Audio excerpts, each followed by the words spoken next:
Welcome to the Man Cave Podcast with Dan Casper.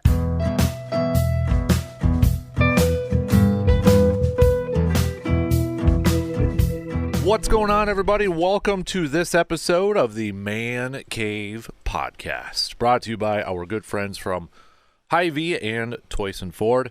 Dan Casper here with you, as always, for every episode of the Man Cave Podcast. On this episode, we're going to catch up with our good buddy Joe Gribowski, former Badger offensive lineman, owner of Cabin Coffee in Altoona.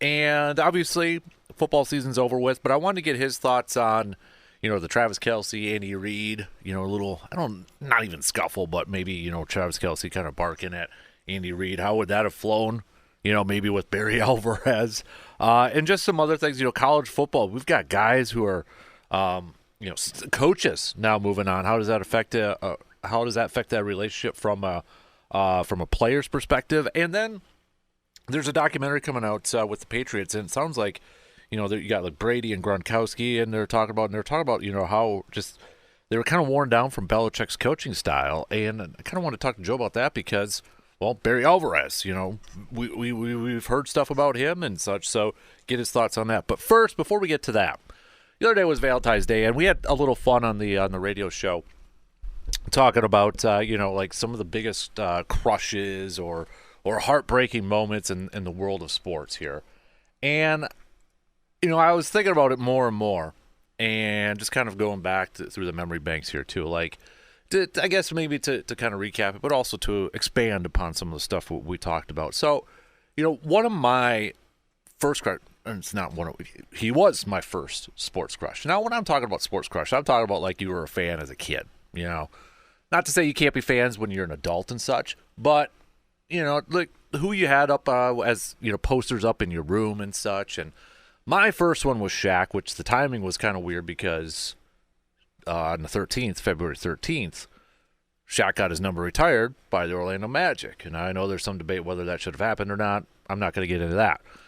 But Shaq was my first sports crush. I was a Shaq kid. Okay, I wanted the Shaq shoes. Couldn't afford them, so the next closest thing I got as a kid was the Shaq Shoes Kmart brand. I remember the Shaq logo on there. But I had poster, I had the action figures. There's action figures of him. I can still picture him. One that he's wearing his Orlando one he's like dunking in his LSU uniform and such. I had a Shaq VHS tape. I had a Shaq themed party. I collected the cards. I mean, I was a diehard Shaq fan. My first real jersey, when I say real jersey, I'm not talking about like a knockoff at a department store. I'm talking about like back in the day when you had to go through the catalog and circle them. My first one was a Shaq. My first jersey was Shaq, Orlando Magic. Black. Okay, it was black. The black one there. Not the pinstripes, just solid black. But Shaq was my first crush. Then it went into Penny. I was a big Shaq and Penny. You could tell I was a huge Orlando Magic fan as a kid. I'm a diehard Packers fan now. That's how I was as a kid with the Orlando Magic. I loved the Magic. I loved 90s hoops. So then it was kind of, Deion, shout out to third grade teacher, Mr. Waller, kind of got into the Deion one. He nicknamed me Deion after Deion Sanders after a recess football game. So I got into Deion. That was another crush of mine. Had his poster up there too. So, and then later on, like middle school, late elementary school, like 4th, 5th grade, somewhere around there, developed a little bit more into Green Bay Packers and such, Favre, White, and that. So those were my main crushes, and I'm really kind of focusing on when I was younger, when I was a kid, such, because that's when you have the posters up. And I got a man cave, so I got pictures up of athletes and all that stuff anyways. So I mean, you still have that, but I'm talking about like when you looked at those athletes as like your heroes or idols or something like that. So those were my guys. Those were my huge crushes. And it developed like Tiger. I would say Tiger kind of was, because I always say Tiger was, or he made golf cool for me. Like I got into golf because of my aunt. started playing it, but then he kind of made it cool to like, oh, you can actually do this and maybe talk about it and brag about how you're a golfer or go out for the golf team or something like that. Oh, you could wear a sweet polo and a sweet hat and all that, Nike hats and that. So he made it cool. And it was interesting to hear a lot of people kind of talk about, when we had this on the radio program, that he was their crush for a lot of people. And I guess he was similar to me in that aspect too, that he was a crush for mine. And it was interesting to think about like how Tiger influenced an athlete like Tiger influenced how I do things or how I play the game of golf. Like when he came on the scene, it's like, okay, I got to get a red Nike polo, I got to get the Tiger hat, I want Nike golf balls, and it turned into like that sort of thing. And then it developed into like, well, wow, when you really think about it, it's like it got into a conversation about Bill Dance. Any fishermen out there know Bill Dance, bass fishermen. Like as a kid or how younger you are, and maybe even to even when you're an adult and such, but when you're a kid and you see your favorite athletes or idols, you try to emulate them so much. So like Tiger, I tried to, not only got into golf with him, but tried to emulate everything about him. I loved watching hunting and fishing shows as a kid, Bill Dance, so I tried to emulate everything about him. I wanted the spitting image and the swimming image, lures from Excalibur. They were Excalibur back then. They're Hedon right now. I watched hunting shows. I wanted to be like Bill Jordan and, Realtree or Mossy Oak, Dave Watson from Secrets of the Hunt, Bushnell. So I wanted those products too because I wanted to be a hunter and a fisherman on TV, So it was a really fun conversation. But anybody listening right now, I'd be curious to know, was there an athlete or maybe somebody on TV or something like that where you maybe as a kid really tried to emulate? Like I tried to emulate Bill Dance. Because I kept fishing logs and all that. When I would go hunting, I'd want to wear Realtree because that's what I saw on TV. I wanted to wear Shaq's shoes. I wanted to be the same type of golfer as Tiger because, wow, he's really good and he uses that. That's how I'm going to be better. So anybody listen, I'm genuinely curious if you had similar thoughts like that. And like my kid Hudson right now is kind of like that too because he wants to wear the same shoes or he wants to get Nike shoes because he sees these football players, and his reason is because I want to be a football player. He sees them wearing Nike spikes. So in terms of heartbreaks, though, I got to do the other side here. That was the second question we had on there. My biggest heartbreak, a lot of people are still surprised when I say this because they just assume it's a Packer thing. To me, it's still the 2015 Badger basketball team losing in a national championship to Duke. That one, when I still think about it, still bugs me. Still hurts my feelings. It pisses me off. Let's just say that. It just gets me down. And a lot of it is because at that time I thought this ain't happening again. That team was so much fun. I loved that team.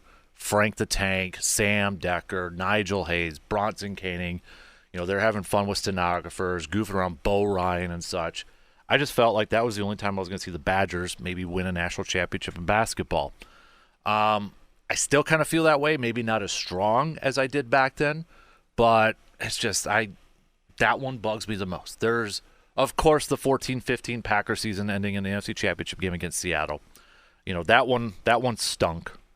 It's probably like number 3 for me, to be honest with you, on my list. The only thing that really bugged me about that game was seeing everybody with a few minutes left and Packers are up 16, saying we're going to Super Bowl, posting it on social media and such. And I'm just like, hold on, don't jinx it. And look what happened.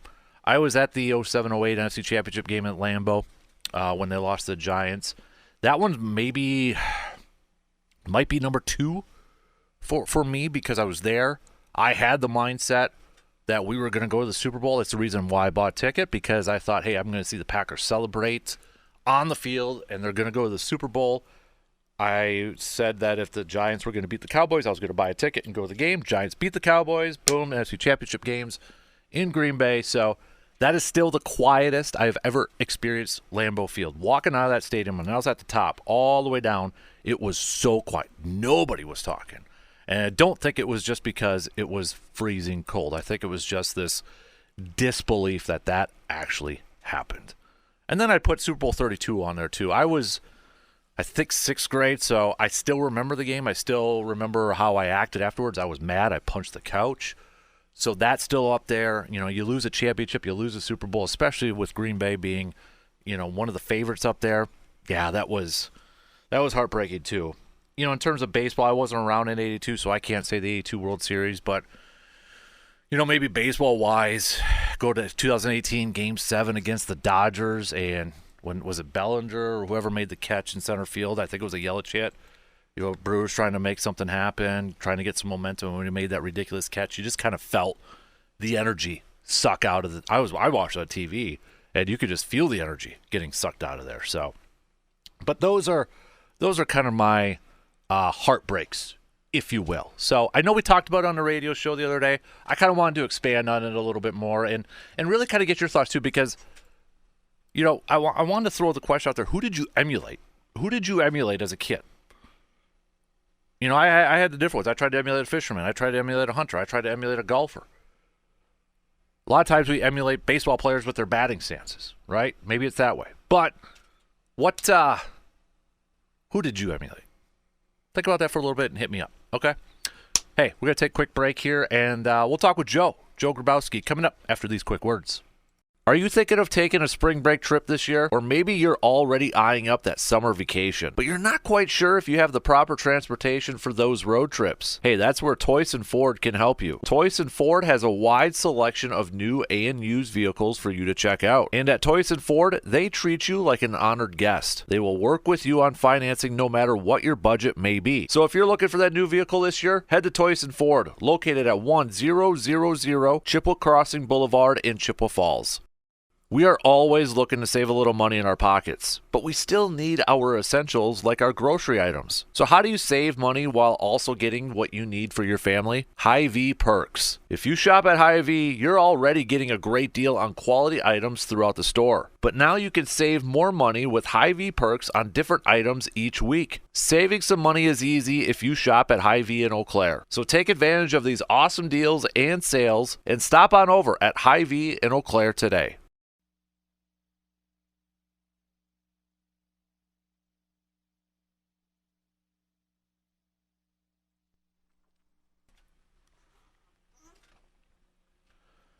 It is time to catch up with our good buddy, Mr. Joe Gribowski, owner of Cabin Coffee, also co-host 217 South Mills podcast. Yep. Getting close. I've been seeing the videos and that. Yeah, we've been starting to gain experience now. You're not going to need my help anymore, and you might not even stop in anymore at this point. You're going to be pros. So I tell you, the help that you've given us has been great. Again, you have two guys that are not tech savvy at all. And the fact, like I said, we rely on people to help us out because we had no idea, zero. Well, you look like pros right now, so that's good. It looks that way. But it sounds like coming soon, first episodes and such. So looking forward to that. Yep. So I'm just saying, if you need a guest, don't Absolutely. ask me. No, I'm just kidding. I'm going to drag you into it too. Looking forward to that. That'll be available on all podcasting platforms, and make sure you follow their social media pages too. Who does the TikTok? Is that Bill? Yeah. He's all into that. Yeah. Yeah. I was like, I didn't see you as the TikTok guy. No, I'm not a TikTok guy at all. So I'm not even a tech guy. I'm not really a big social media guy, but there you go. Well, hey, Super Bowl's in the books now. We know the Chiefs. Would you say they're a dynasty right now? Yeah, it's looking that way for sure. I mean, you win 3 out of 4 or whatever 3 out of 4 it is, and possibly a 3-peat coming up here. Yeah. Hey, and like I said, I'm a huge fan of Andy Reid. I think he's a great coach. So I have more power to him. Yep. He deserves it. There was the one thing that I think it probably gets a little bit more play. We were talking a little bit off the air if they lose. Right. The whole Travis Kelce and Andy Reid thing. Now it's kind of developed into a meme thing where people are having fun with it online. Right. But it's probably, like you said too, if they lose, that's talked about more. Yep. Could you have ever imagined of doing that to Barry Alvarez, bumping or even yelling at him or anything like that? No. That would probably be my last act in a uniform. Never would have crossed my mind, no matter how emotional I was, no matter how upset I was or pissed off I was. That was never even on the radar. more fear. Right. Definitely more fear of what the outcome would be. And, I mean, I think at least, I'm not saying it's right or wrong, does he get the benefit of the doubt because he's Travis Kelce? Whereas if that's a third-string, fourth-string guy, first of all, if you're a third-string or fourth-string guy, you're an idiot for doing that to Andy Reid. Absolutely. But you're probably also, like, you're not going to get the benefit of the doubt, like, because Andy Reid said afterwards, oh, I love that, that sort of stuff. Right. Probably not saying that if that is a backup player not over at all. there. And it is Kelce, and obviously he's potentially going to be a Hall of Fame, and he is one of the leaders on the offense for that team. So, yeah, probably more of a pass, more than like a third or fourth string for sure. Exactly. So, but you're right. And I don't know if it made a difference in the game. I mean, Right. that was so early on in that too. I mean, Right. Did you ever have teammates or, I think we've kind of talked about it, like they were just, because it seems like he gets so amped up right before the game, starts, and if it's not going right away, he shows frustration a lot. Did you ever have teammates, you don't have to say names or anything like that, were just so amped up before the game, like it was like, dude, you got to calm down a little bit? We did not to that extent. It was more of a controlled chaos. I would say if you're nervous before a football game, there's something wrong with you. Like, so you have those pregame jitters, but I'm also not going to expel energy. I'm not trying to put on a show for somebody. Like, I was more internal, like going over playbook, thinking, visualizing what I needed to do, talking to the guys around me. Okay, just to clarify on the backside of this, just that reassurance. And a lot of time, it's just like, in order to start the game, it takes so freaking long. You're there, like at 7 a.m. for an 11 o'clock game. Right. Like, the hours just drag on when all you want to do is just go out there and play, because you just want to get this feeling, these butterflies, this anxious feeling out of you, and then after the first play, it's just game on. Right. So, yeah. It seems like everybody's got their own different way. Some just get really amped up and pumped up, and they're listening to music and jamming out, and then you got the calm, cool, kind of like what you're describing there a little bit, and that's how they stay focused there too. And honestly, it doesn't seem like there's a right or wrong way. I don't think there is. I mean, obviously, Travis Kelce's an amazing player. He's an amazing tight end. That's proven. He's proven himself. How you do it, how you get yourself amped up is up to you. I just never wanted to waste the energy. Right. I was conserving what I had in the tank. Like, all right, let's just, the nervous energy inside is enough right now. I just want to get out there and get rid of it. And the first two plays, you set the tone. And then from that point on, that feeling is gone. And, yeah. Did you ever, since we see it a little bit more often, but since you were offensive line, did you ever want to play where you'd catch a touchdown pass? No. No? That was a quick no. No, not even a little bit. Because, not a good. Honestly, if I was not an offensive lineman, the only other position I would want to play is probably be like a linebacker. Yeah. Just because, come on. Get the hit. You get the hit every play.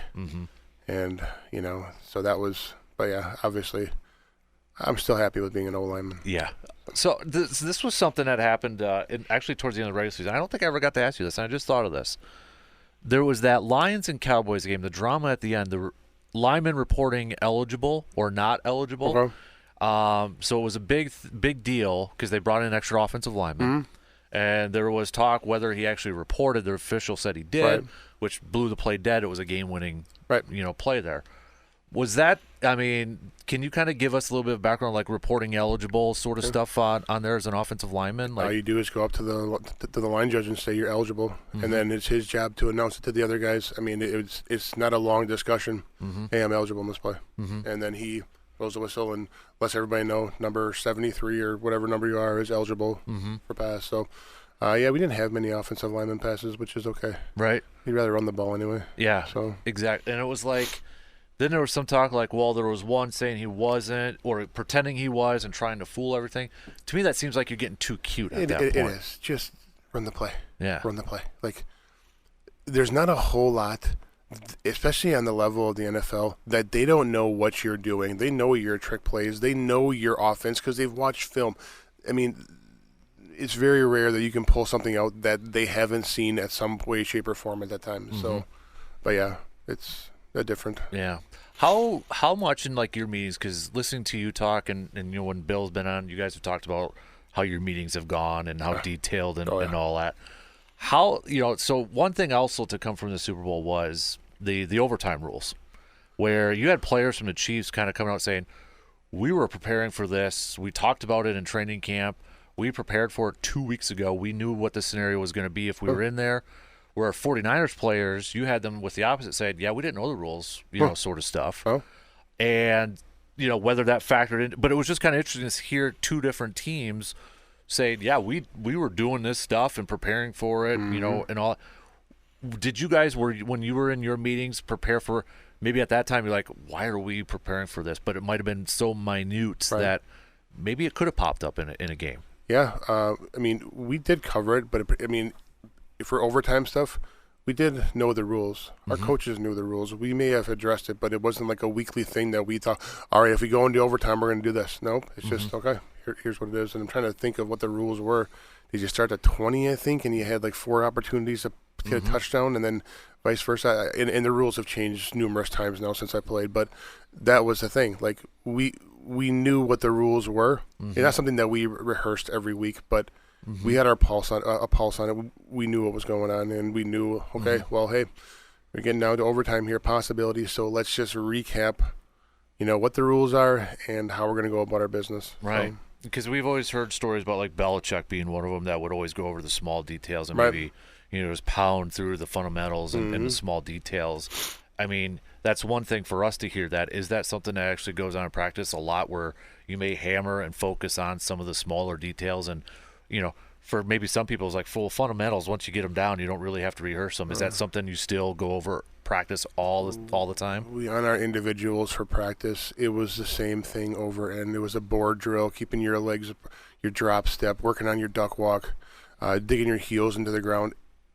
It became like the individual part of practice. One, it was to warm you up, and number two, we worked on them every day. I can't tell you the number of drop steps I've taken, how many board drills I've done, countless. It just becomes part of what you do. Even the warm-ups on game day. The game day warm-ups was identical to the practice warm-up. It's the same thing. Just a routine. It just becomes part of the daily routine. So never enough. Another thing it just popped in my head too, and I thought about this the other day that I wanted to talk to you about. So there's apparently a documentary coming out. Maybe it's already out. I don't know, but it's a Patriots thing. And it's kind of talks about their dynasty, but apparently there's a part in there where, when Brady and Belichick broke up, essentially, and there's clips in there too. Apparently, like Rob Gronkowski talks about, he pulled into the parking lot and he didn't want to go in. Like it pretty much what they're saying was they were getting tired of Belichick and just the constant coaching them hard or hammering down, that sort of stuff. And then listening to you guys talk about like Barry Alvarez, he was a guy that you guys respected. You said how many times you'd still run through a wall for him right now. But it sounds like he was also a tough coach in that. Do you think it depends on a player's mindset? Do you think it's a different age in the game sort of thing? Because, you've got a coach who's proven that, hey, he's won a freaking lot of championships. Yes, but you got players saying, I'm just getting worn out. I don't want to do this anymore sort of thing. Do you think it's a different age with these players? Or? It could be a different age. It could be also like the longevity. Like 4 years with Coach Alvarez was it. Yeah. Not looking at 12, 14, 15-year career. Right. Do you get burned out? I think everybody in some way, shape, or form, no matter what you're doing, does get burned out, whether it's you, doing radio or me doing coffee or, even though you love it and it's your passion, you still have a tendency to. So, I don't know. It's hard to say. But I do think longevity has something to do with it. Under the pressure for that many years that Brady was and Gronkowski, it probably does tend to wear on you when you have a coach like that. And you hear some of the stories about Belichick, and he sounds like he's one of those guys. Right. That could probably wear you out. Yeah. And it's just, you hear that, but then I think you make a great point, too. It's like the 40 years compared to 12. 40 years is nothing compared to 15. Brady's in since 20 years almost. Yeah, absolutely. Over there. And I'm sure it's human nature. Like, okay, Coach, I've won a lot. I've been around, and I know this, and probably gets a little tiring at some point too. But I don't know. I'm curious to see the whole Gronk one kind of surprised me where he's like, pulled up and didn't want to go in. Right. Then he retires, but then weird he goes to Tampa Bay and has a little bit more fun. Absolutely. Down there too. So absolutely, like I said, and he was also just a machine of a tight end. So yeah, but then again too, do you ever get tired of winning? Because if you know That's the the recipe of winning, and this is what you've done to produce this many championships, it almost becomes, at some point in time, doesn't it become the norm? Right. Because you get used to it, like anything. You get used to being uncomfortable. You get used to the meetings. You get used to the scrutiny. But at the end of the day, how he's coaching you, how the team performs is benefiting you, your status, obviously, your income, and winning championships. So, I don't know. I guess if I was winning championships, I would just shut my mouth and do the job. Right. And, I know this is kind of going way back in the day, but even like Lombardi, you hear the clips and he's barking and he's tough. I don't think I've heard of one former Packer player that said they didn't love the guy. Right. It's just they sing the praises of him all the time. Absolutely. But that almost seems like it's a similar type of thing, too. Yeah, it does. And I don't know what the disconnect is unless, and there's a way, too. Like, you can have a coach and be coaching you and coaching you to the point where, like, it becomes irritating. Some coaches cross over that line to the personal right when they're coaching. And now you're like, well, this has nothing to do with my performance. Now you're just getting personal. And again, don't know what happened behind closed doors. Don't know what the meetings are.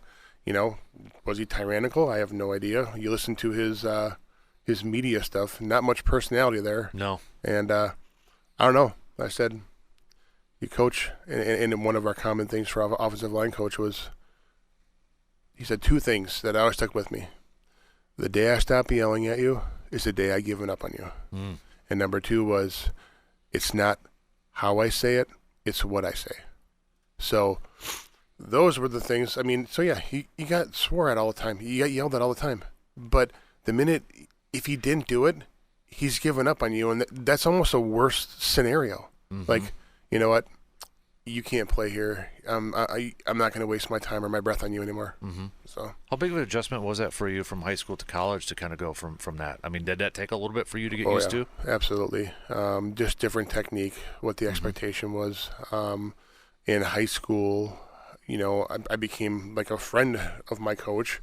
Still a tough coach, Coach Gray. He's still around. We're friends on Facebook. He's just a tough coach, but was able to, coach you hard, get the most out of you. Then also afterwards, show you a little love. Okay. Different scenario, different in college. It became it's a business, right? So that's how you look at it. So it was an adjustment, but nothing you couldn't, it was more of the discipline, more of the less of the attaboy. This is the expectation. But I think at the time that's what we needed because we were a young offensive line. I was redshirted in my first year. Our second year was in '97. We were young. We had one. Chris McIntosh was our left tackle, the only guy that had any sort of reps. The rest of us were young across the board. So, is it one of those almost militaristic where they tore us down to the point of like, holy crap, and then built us back up to what we became? Don't know if that was a game plan. Don't know if there was a coaches meeting about that at one point in time, but that's what it was. And obviously, it worked. They produced, we produced, and we won. Right. So. One more thing I wanted to get your thoughts on here quickly. So, I mean, the college football world, college sports in general, it's completely changed over the years now.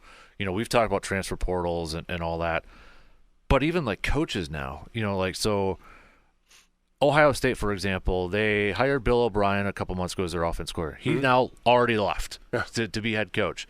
Chip Kelly, who was the head coach at UCLA, now leaving to be offensive coordinator at Ohio State just last week. So weird. Over there.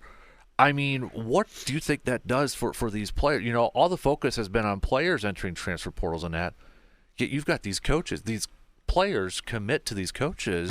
Would you say it's more to the coaches in the program itself at times? A little bit? 100%. I mean, I was recruited by Coach John Palermo, and he was a defensive line coach, but he was the guy who recruited me, and then Coach Alvarez also. So it's one of those things where I committed to them, because of what they thought, what they predicted, what my outcome, like, hey, you're going to play here. Like, there's not a doubt in our mind that, they sell you on the idea, and then they backed it up also by giving you the opportunity, but then there is that loyalty to that coach. He's the one that brought you in. He was the first face of the program that you had, any sort of connection with. So, right. Yeah. So, and then you see guys, when coaches leave, players leave with them. I think we had a center for the Badgers that came over from Cincinnati with Fickle because